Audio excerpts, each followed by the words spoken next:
नमस्कार भावांनो, हे बघा सध्याला हे एमजीएमच्या हॉस्पिटलच्या बाहेरची पार्किंग आहे बघा. म्हणजे ही पार्किंग आहे का तुम्ही बघू शकता, आतमध्ये पार्किंग आहे बघा. तरी पण रोडावरती म्हणजे फुटपाथवरती अशा गाड्या लागलेल्या आहेत.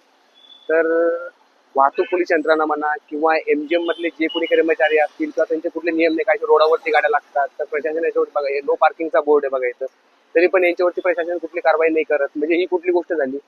प्रशासन हे फक्त गरिबासाठीच आहे का? बघा, अशा रोडावरती अशा मोठ्या मोठ्या कार्स लागलेल्या आहेत. आम्ही रोडावरती जर कधी एखादं सिग्नल तुटलं तर आम्हाला ऑनलाईन पावती येते, आणि हे लोक जर कधी असे रोडावरती गाड्या जर कधी लावत असतील त्यांना कुठला फाईन बसणार नाही का?